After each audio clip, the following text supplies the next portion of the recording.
우리 정부가 말하는 AI 3대 강국의 비전은 단지 희망 섞인 구호만이 아닙니다. 누구나 쉽게 접근하고 활용할 수 있는 모두를 위한 AI, 사람 중심의 포용적 AI를 구현해야 합니다.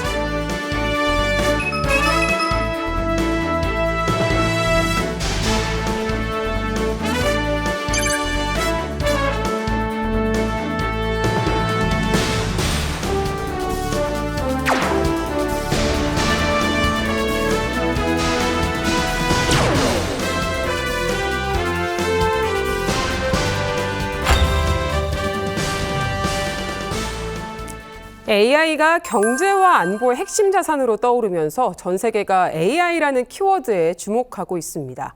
이 대한민국 성과 보고 K-미래 대담, 이 첫 번째 시간으로 한국은 물론 국제사회의 아젠다로 확대한 이 모두를 위한 AI 기본 사회를 조명해 보려고 합니다. 서울 스튜디오 연결해서 자세한 내용 알아보겠습니다. 차인주 앵커. 네, 대담 이어갑니다. 누구나 쉽게 접근하고 활용할 수 있는 모두를 위한 AI, 유재현 국가인공지능전략위원회 사회분과장과 함께 자세한 내용 짚어보겠습니다. 안녕하십니까? 네, 안녕하십니까? 네, 지난 9월에 국가인공지능전략위원회가 출범을 했습니다. 벌써 한 100일 정도 열심히 달려오셨는데 먼저 이 위원회가 어떤 일을 하는지 그리고 출범 의미부터 짚어주실까요? 네, 아까 화면에도 나왔던 것과 같이 우리 위원회는 9월 8일 정확히 저희 100하루 전에 이제 발족을 했습니다. 네. 그래서 저희가 그저께 이제 기자간담회도 진행을 했었고요. 그리고 어제는 대한민국 AI 행동 전략이라고 하는 실제적인 액션 플랜, 구체적으로 어떻게 진행할 것인가에 대한 내용도 함께 발표를 했습니다. 저희는 AI 기본법에 따라서 그 법적인 근거를 가지고 진행을 하고 있는 위원회이고요. 그리고 실제 현재 대통령을 이제 위원장으로 두고 3명의 부위원장 그리고 정부에 계시는 이제 장관님들과 함께 실제 민간에 계시는 전문가분들을 중심으로 해서 진행을 하고 있습니다. 네. 위원회가 저희가 주로 해야 되는 일은 국가의 AI 전략이라고 하는 것들에 대해서 정확한 방향성을 설계를 하고 그리고 실제 우리 정부가 진행을 해야 하는 그런 AI 관련한 어떤 전략들을 구체적으로 이야기를 하는 이슈를 가지고 있습니다. 그래서 저희는 AI 정책에 대한 심의 의결 기능을 가지고 있는 위원회다 이렇게 보시면 되겠습니다. 네, AI에 무게를 두고 있는 이재명 정부, AI 3대 강국을 목표로 하고 있는데요. 출범식에서의 대통령 발언 내용 듣고 오겠습니다. 우리 정부가 말하는 AI 3대 강국의 비전은 단지 희망 섞인 구호만이 아닙니다. 우리 대한민국의 미래를 결정할 핵심 생존 전략입니다. 대한민국의 진짜 성장, 강력한 국방 강국, 그리고 풍요로운 문화 강국의 꿈과 비전, 인류와 글로벌 사회의 발전에 기여하는 선도 국가의 미래, AI 강국으로 도약하지 않는다면 이 모두가 갈 수 없는 길이 될 것입니다. 누구나 쉽게 접근하고 활용할 수 있는 모두를 위한 AI, 사람 중심의 포용적 AI를 구현해야 합니다. AI가 가져올 변화가 양극화와 불균형의 심화로 이어지지 않도록 사회적 약자와 소외계층을 위한 국가의 역할이 무엇보다 중요합니다. 네, 이재명 대통령은 AI가 국가의 핵심 전략이다 이렇게 표현을 했습니다. 자, 왜 AI가 비전의 키워드인지 그리고 이 AI라는 분야에서 우리나라가 어떤 강점을 갖고 달려갈 수 있는지 이 부분 짚어주실까요? 네, AI 기술 자체는 정말 기존 기술들과 다르게 엄청난 변화를 이끌어낼 수 있는 힘들을 가지고 있습니다. 뭐 최근에 AI 거품론이라고 말이 나오기는 하지만 네. 실제 기존 기술과 다르게 이 AI 기술은 어떤 공기나 물과 같이 작동할 수 있는 기제를 가지고 있거든요. 그래서 실제 우리 저변에 깔려서 그 밑바닥에서 굉장히 많은 혁신들을 일으켜낼 것이다라고 저희는 바라보고 있고 모든 전문가들이 그렇게 바라보고 있습니다. 네. 그래서 거기에 적합한 어플리케이션들을 잘 만들어내는 것이 중요한데 실제로 국민 접점을 가지고 그 국민들의 삶을 변화시킬 수 있는 많은 부분들을 가지고 있어서 실제 실증을 해낼 수 있는 부분도 굉장히 많습니다. 따라서 우리가 이제 3대 강국이라고 했을 때 우리의 포지션, 그러니까 대한민국이 어떻게 글로벌 AI 3강이 될 수 있을까? 이런 관점에서 보면 우리가 실제로 AI 어떤 디지털 인프라를 너무나도 잘 가지고 있는 나라이고, 그리고 우리만큼 데이터를 굉장히 잘 쌓아놓은 나라도 많지 않습니다. 여기에 더해서 국민적인 어떤 기술에 대한 리터러시, 문해력 또한 굉장히 높은 편입니다. 네. 따라서 우리 또 국민분들은 이제 스마트폰에 대한 접근성도 굉장히 높은 편이고, 또 기술을 받아들이는 데에 대해서도 굉장히 적극적인 편이시거든요. 그래서 오히려 이런 니즈, 수요 자체가 늘어나고 있는 상황이기 때문에 우리는 아까 말씀드린 바와 같이 실제로 체감할 수 있을 만한 다양한 서비스들, 그리고 국민 체감형으로 효용을 낼 수 있는 부분들을 굉장히 많이 활용해 볼 수 있고, 우리는 그런 저력을 가지고 있기 때문에 어떤 AI 전략을 추진하고 그것을 통해서 국가의 어떤 성장을 가져가기에도 굉장히 높은 가능성을 가지고 있다, 이렇게 말씀드릴 수 있겠습니다. 네, 사회 전반에 AI가 기본 인프라로서 핵심적인 역할을 할 것이다, 이렇게 말씀을 해주셨는데요. 또 사회 분과장께서 지금 맡고 계신 부분일 것 같습니다. 이재명 정부는 기본 사회라는 게 굉장히 중요한 국정 철학 아니겠습니까? 모두를 위한 AI 기본 사회라고 하면 어떤 개념인가요? AI 기본 사회의 가장 기본적인 개념을 말씀드리면 AI 기술 발전의 혜택이 모든 국민에게 돌아가도록 한다. 즉 모든 국민이 그 효용을 느끼도록 만드는 것에 있습니다. 이 단어를 이제 문장을 조금 뜯어보면 더 편할 것 같은데, AI 기술 발전의 혜택이라고 하는 것부터가 벌써 AI 기술 자체가 굉장히 많은 분야에서 혁신을 일으켜낼 것이다라는 지점이 있고, 두 번째는 이 문장 자체를 만들어낸 것이 기존의 기술 격변기 때마다 보시면 그 격변기마다 굉장히 많은 양극화들이 벌어져 왔습니다. 그래서 이번에는 같은 어떤 현상을 일으키지 말자라는 것이 일단은 굉장히 중요한 메시지 중에 하나이고요.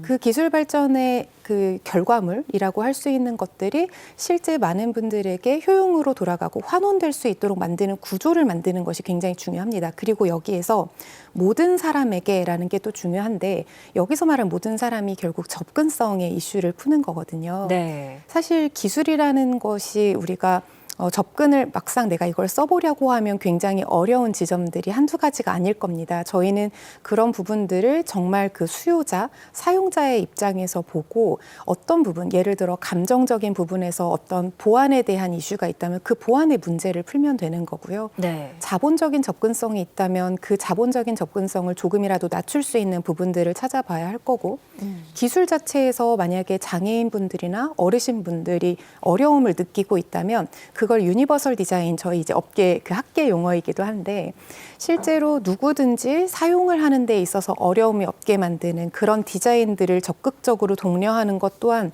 제도적으로 해나갈 수 있는 부분 중에 하나라고 생각을 하고 있습니다. 그래서 그런 지점이라고 봐주시면 되겠습니다. 네, 모두가 접근할 수 있는 AI 기본 사회, 이렇게 대전환으로 고려를 해본다고 하면 우선은 복지 분야가 떠오릅니다. 복지 분야에서는 어떤 변화를 기대할 수 있을까요? 또 저희 담당이어서 또 굉장히 적극적으로 말씀드릴 수 있을 텐데요. 네. 저희는 어떤 문제를 빠르게 풀어야 하는가에 대해서 굉장히 좀 집중적으로 바라보고 있기도 합니다. 네. 복지에서의 지금 중요한 문제 중에 하나는 일단 반복되는 문제들을 풀어야 되는 거거든요. 예를 들어서 사각지대에 계시는 분들이 왜 사각지대에 있을까?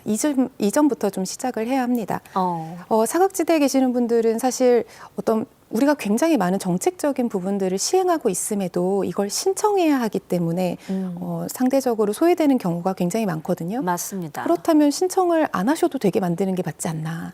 근데 여기에 대해서 또 굉장히 우려가 있는 부분은 그런 부정수급하는 사람도 생기지 않겠냐라는 부분인데, AI 기술이라는 것이 정말 잘 해낼 수 있는 것이 저희가 그런 어노말리, 소위 말하는 이제 예외성에 벌어지는 일들, 그러니까 부정적인 부분들, 부정수급이 되거나 혹은 잘못되는 것들을 잘 찾아내는 것을 잘 합니다. 네. 이게 주로 많이 쓰이는 분야는 금융 분야에서 이제 잘못 쓰이는 것들을 잘 탐지하고 찾아내는 건데, 오히려 그런 부분에서 AI는 작동하도록 하고, 제도적으로는 신청을 하지 않아도 우리가 정말 실제로 도움이 필요한 곳에 정말 필요하게 다가가는 것이 더 맞다고 생각을 하고 또 다른 분야가 돌봄입니다. 네. 돌봄에 대한 사회적 비용이 지금 얼마나 많이 증가를 하고 있습니까? 그래서 예.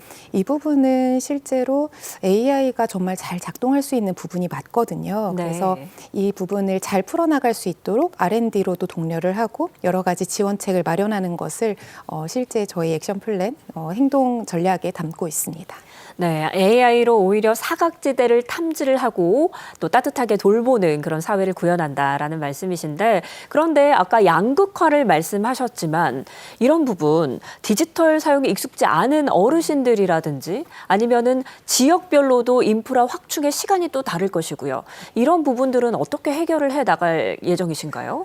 이 접근성에 대해서는 아까 잠깐 말씀드린 것과 같이 여러 가지 장벽을 좀 허물 필요가 있습니다. 예를 네. 들어 어르신들이 지금 당장 어르신의 사례만 들면 실제 챗GPT를 처음에 나왔을 때 이제 깔고자 하는 분들이 많으셨어요. 근데 네. 그 설치를 할 때 어떤 실패를 경험하냐면 첫 번째는 이거 함부로 깔았다가 나 랜섬웨어 해킹 당하는 거 아니야? 이렇게 생각하시는 분들도 많으세요. 네. 그래서 그게 아니다라는 것을 어떻게 보면은 국가적인 신뢰를 또 만들어 드리는 것도 필요하고 물론 기업 차원에서도 해야겠지만 예. 어떤 보안에 대한 이슈를 마련해야 되는데 현재 굉장히 많은 개인정보 유출 사태와 해킹 사태들이 지금 반복적으로 벌어지고 있잖아요. 그래서 이 부분은 보안이라는 이슈에서 풀어나가야 되는 국민적인 신뢰를 얻어가는 부분이기 때문에 거기에서 풀어야 되는 문제고 또한 다른 분야에서는 또 이제 영어로 되어 있었기 때문에 당시에 챗GPT 같은 거 쓰기 힘들어 하셨단 말이에요. 네. 여기에 대해서 어떤 기술적인 서비스에서의 접근성을 높이는 방향을 만들어 나가야 될 테고요.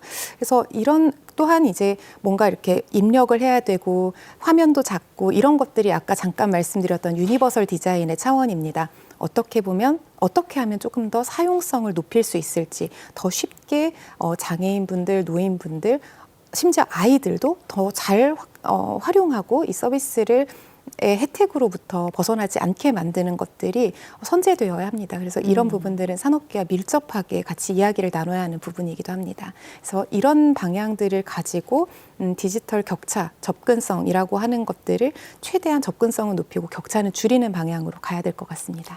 네, 또 이 AI 시대에 가장 우려되는 부분 중에 하나는 일자리 문제인 것 같습니다. 향후에는 사람이 하는 일의 90% 이상이 AI로 대체된다. 이런 이야기도 나오고 있는 상황인데 AI와 관련한 일자리 문제 관련해서 토론회가 열렸다는데 어떤 이야기가 오갔습니까? 실제 저희 토론회는 현재도 진행 중인데요. 네. 이제 주요 직종에 계시는 어떻게 보면 굉장히 빠르게 직업 전환이 이루어지고 있는 부분들에 대해서 좀 심도 깊은 토론을 진행을 하고 있습니다. 그래서 네. 이 내용은 나중에 이제 좀 공개가 될 예정인데요. 그 일의 미래와 관련해서도 저희가 굉장히 깊이 있게 들여다보고 있지만 사실 답이 또렷하게 나오는 주제만은 아닙니다. 왜냐하면 전 세계적으로 똑같은 고민을 하고 있고 또한 어떤 분들은 그만큼 대체가 되지 않을 것이다라고 보시기도 하지만 국가 차원에선 조금 더 보수적으로 보고 더 적극적으로 대응을 해나가야 되는 부분이 있기 때문에요. 그리고 아까 말씀드린 바와 같이 모든 사람에게 이 혜택이 돌아가고 효용이 돌아갈 수 있도록 만드는 데에 이분들이 피해를 입으면 안 되는 부분도 있기 때문에 예. 이제 거기에 대한 제도적인 준비가 필요할 것 같고요. 그래서 그런 차원에서 사실 저희가 이제 좀 뭔가 자신감 있게 밀어붙일 수 있을 만한 부분들은 어떻게 하면은 재교육을 또 도와드릴 수 있을까라는 부분이 있고요. 그리고 그 재교육을 통해서 전환되는 어떤 직업이나 그 일의 그런 수가나 대가 또한 소득에 대한 부분들이 어떻게 하면 보장될 수 있을까 여기에 대해서도 진지하게 논의를 하고 있습니다.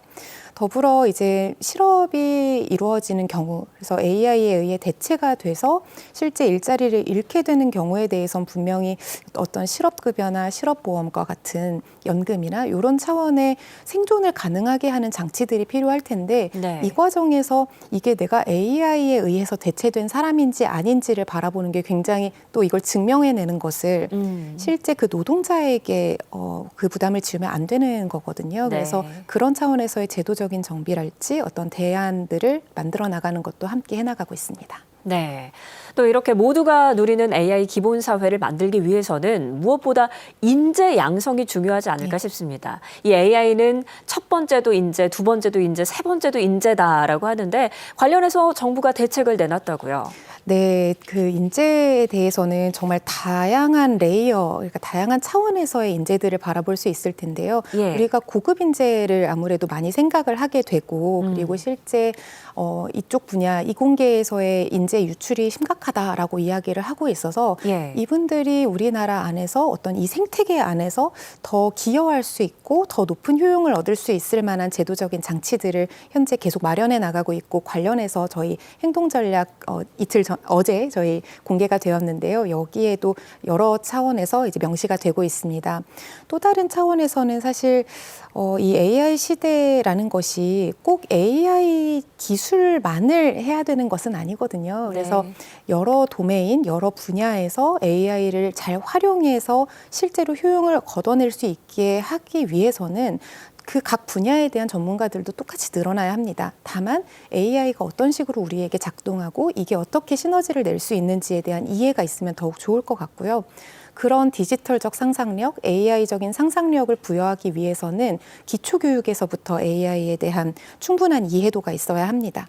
그래서 이 분야에 대해 이제 초등에서부터 정말 적극적으로 AI의 평생 교육까지 이루어지는 생애주기 교육을 현재 진행을 하고 있습니다. 그래서 관련해서 이제 뭐 윤리 차원에서도 같이 바라볼 부분이 있어서 관련한 인재 육성의 차원은 그렇게 좀 긴 호흡을 가지고 바라봐 주시면 좋을 것 같습니다. 네. 이렇게 모두를 위한 AI는 이제 글로벌 비전으로 구현될 전망입니다. 이재명 대통령이 밝힌 비전 듣고 오겠습니다.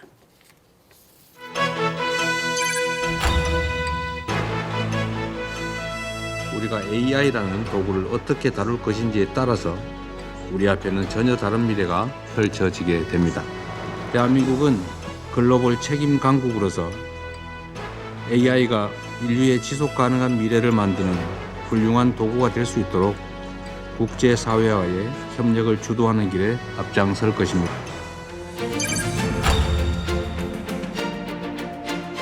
영내 모든 회원들이 인공지능 전환에 참여하고 그 혜택을 함께 누리기 위한 여러 정책적 방향을 담았습니다. 에이펙 역사상 최초로 만들어진 인공지능에 대한 공동 비전입니다. 대한민국은 AI 기본사회 같은 우리의 핵심 비전을 공유하고 이를 통해 아태 지역의 AI 전환에 기여하고자 합니다. 대한민국도 모든 인류가 인공지능 혜택을 모두 향유하는 글로벌 AI 기본사회 실현을 위해 국제사회와 적극 협력해 나갈 것입니다. 금년 에이펙 의장국으로서 이런 정신을 반영한 에이펙 AI 이니셔티브가 아태 지역을 넘어 전 세계로 확산될 수 있도록 노력하겠습니다. 네, 이재명 대통령 AI 기본사회 비전을 세계적인 화두로 올려놓았습니다. 유엔 총회에서는 우리나라 대통령으로서는 역대 처음으로 안보리 공개 토의를 주재하면서 모두의 AI를 선언했습니다. 어떤 의미가 있을까요?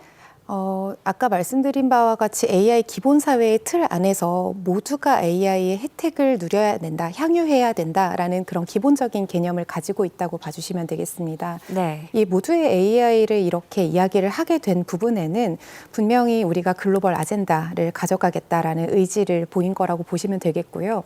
글로벌 3강이라고 했을 때 AI 기술 차원에서 보면 실제 AI가 어떤 기술과 성능과 이런 싸움만으로 되는 것은 아니거든요. 실제 사용자의 측면에서 어떤 역량과 어떤 시너지를 만들어내는가, 그 효과를 이야기하기 위해서는 당연히 이 모두의 AI라는 개념이 가장 잘 들어맞는 것이다. 이렇게 말씀드릴 수 있겠습니다. 네, 뿐만 아니라 올해 세계적인 빅 이벤트였죠. 에이펙 정상회의에서는 의장국으로서 AI 이니셔티브를 제안했는데요. 글로벌 책임 국가로서 AI 비전을 보여준 것 같습니다. 네, 맞습니다.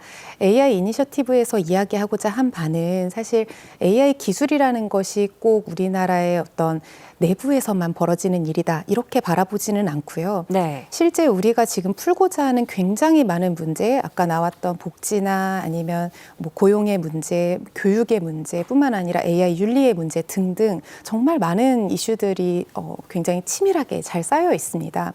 이런 부분들을 우리가 글로벌리 가장 빠르게 우리의 데이터와 기술력을 가지고 풀어보고, 특히 우리처럼 이제 고령화 이슈도 조금 있고, 네. 그다음에 도시 그리고 지역 간의 그런 이슈들도 분명히 있는 상황에서는 이 문제를 우리가 AI 기술을 활용해서 정말 탁월하게 풀었을 때 다른 도시화가 되고 있는, 굉장히 급속도로 커나가고 있는 나라들에게 어떤 하나의 표본을 보여줄 수 있다고 생각합니다. 그래서 우리의 어떤 모델이 실제 글로벌에서 통할 수 있는 모델로 만드는 것, 그리고 그것을 전파할 수 있고 그 중심에서 도울 수 있는 그런 나라로서의 어떤 글로벌 AI 허브에 대한 뷰를 밝혔다, 이렇게 보시면 되겠습니다. 네, 또 말씀하신 것처럼 G20 정상회의에서는 아프리카까지 그 AI 이니셔티브를 확장을 했습니다.